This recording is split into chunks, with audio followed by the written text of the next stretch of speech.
Good evening. Good evening. चलो आज क्या पढ़ना आप लोग को?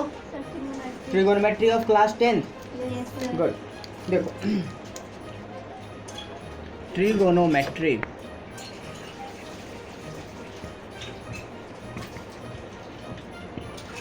ओके।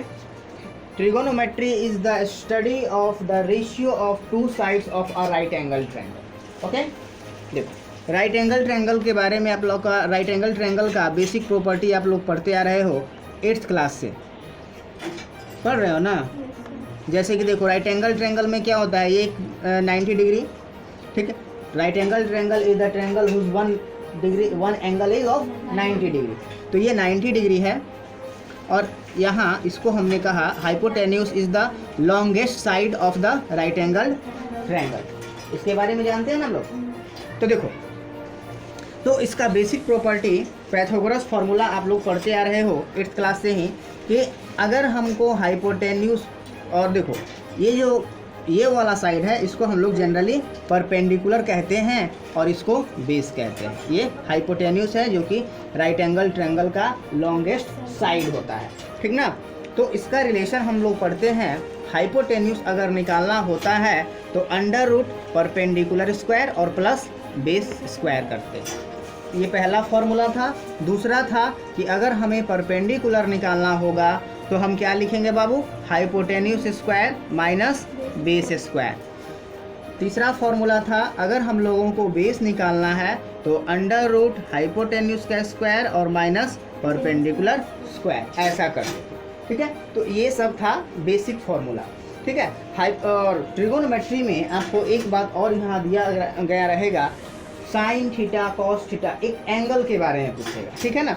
तो देखो थीटा क्या होता है? Theta is the measurement of angle, ठीक है। वो ये भी हो सकता है, वो ये भी हो सकता है, ठीक है। तो इसमें क्या बेसिक फ़र्क क्या होता है कि अगर राइट एंगल ट्रायंगल के और ट्रिगोनोमेट्री में अगर हम इसको एंगल को थीटा मानते हैं तो थीटा के सामने क्या होगा बाबू? परपेंडिकुलर। थीटा के सामने हमेशा क्या होगा बुआ? परपेंडिकुलर होगा। और 90 डिग्री के सामने ऑलवेज हाइपोटेन्यूस होगा, ठीक है। तो जो बच जाएगा उसको क्या कहेंगे बुआ? बेस कहेंगे, ठीक है।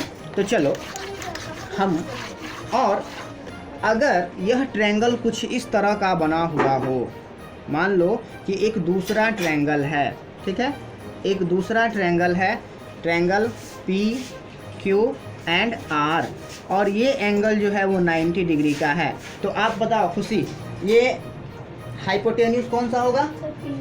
ये वाला 90 डिग्री के जस्ट सामने। और आप बताओ रिया, परपेंडिकुलर कौन सा होगा? अगर हम थीटा इस एंगल को मानते हैं तो परपेंडिकुलर इस कंडीशन में कौन सा होगा? Q R, sorry P Q. तो देखो ये हो जाएगा परपेंडिकुलर, ये हो जाएगा हाइपोटेन्यूस, और जो बच जाएगा वो बेस। दोनों फिगर में आपको फ़र्क साफ साफ नज़र आ रहा है। थीटा चेंज होने पर परपेंडिकुलर चेंज हो जा रहा है, ठीक है ना। तो यहाँ देखो इस कंडीशन में कहाँ चला आया? इस कंडीशन में हाइपोटेन्यूस ये है और परपेंडिकुलर बुआ ये है। समझ में आया? तो चलो अब जो है, अब हम पढ़ेंगे ट्रिगोनोमेट्रिक रेशियोज़ के बारे में, ठीक है। ट्रिगोनोमेट्रिक रेशियोज़ में आते हैं sine theta, cos theta, tan theta, sec theta, cot theta और कॉसेक थीटा। देखो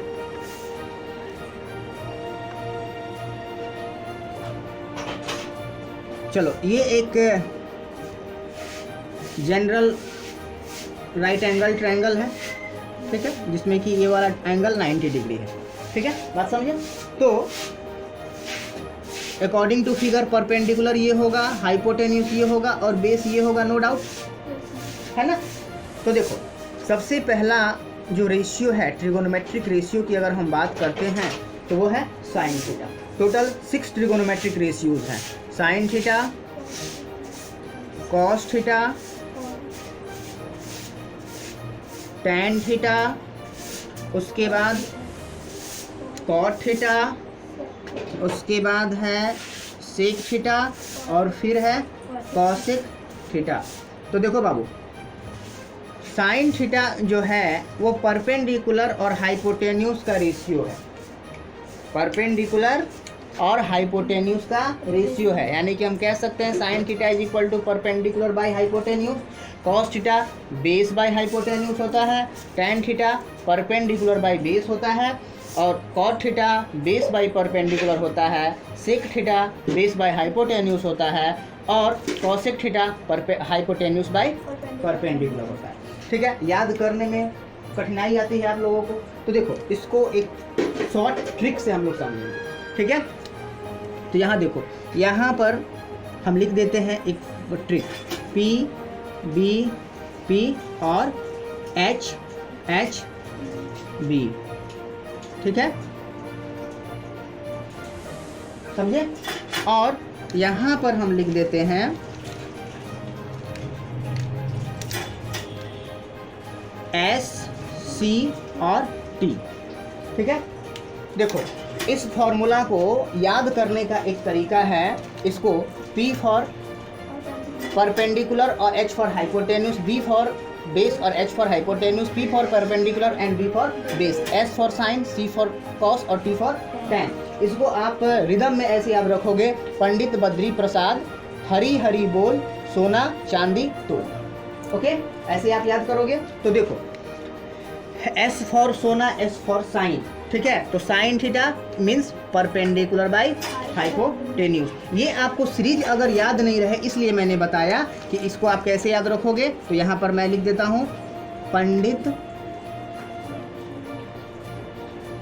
Badri Prasad, P for Pandit, B for Badri, P for Prasad, और divided by H for Hari, H for Hari और B फॉर बोल।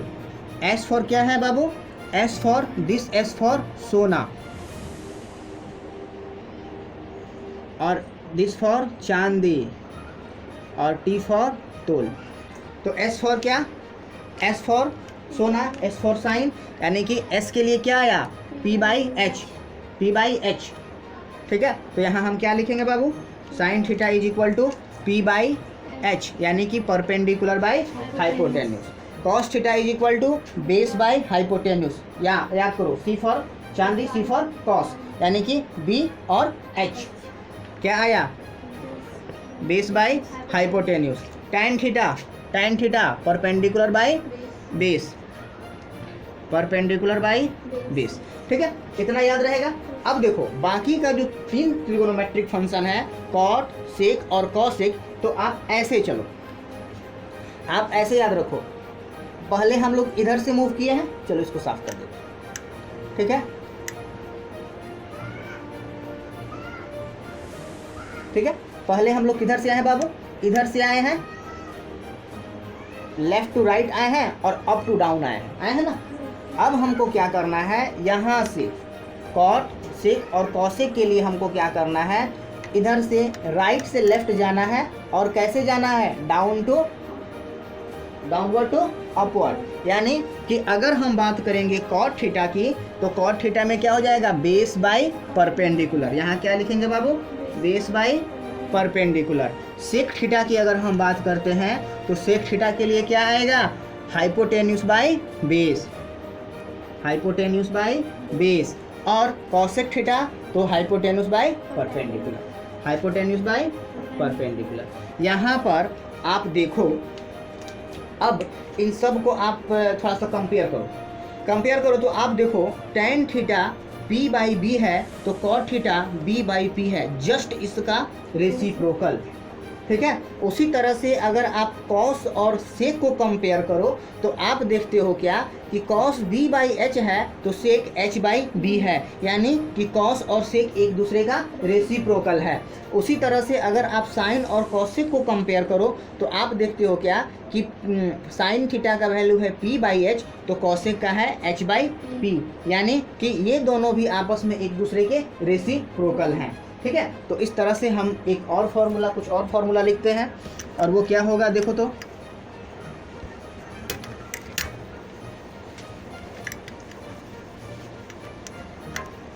हमने अभी क्या देखा? Sine theta is equal to 1 by cosec theta, यानी कि कॉसेक थीटा का जो रेसिप्रोकल होगा वो साइन थीटा होगा। और उसी तरह से अगर हम बात करते हैं कॉसेक थीटा की, ये फार्मूला नंबर 7, ये फार्मूला नंबर 8, तो यहाँ पर क्या हो जाएगा बाबू 1/sin थीटा।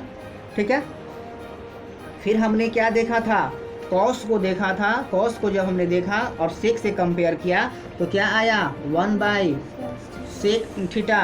और उसी तरह से अगर हमने बात किया सेक थीटा के बारे में तो सेक थीटा का जो वैल्यू आया वो क्या आया, कॉस थीटा के रेसिप्रोकल के बराबर आया। ठीक है ना। उसी तरह से अगर हम बात करते हैं टैन थीटा की तो टैन थीटा जो होगा कॉट थीटा का रेसिप्रोकल होगा, और जो कॉट थीटा होगा वो टैन थीटा का रेसिप्रोकल होगा। ठीक है, देखो ये थे, इतना क्लियर है सबको? चलो फिर आगे देखते हैं।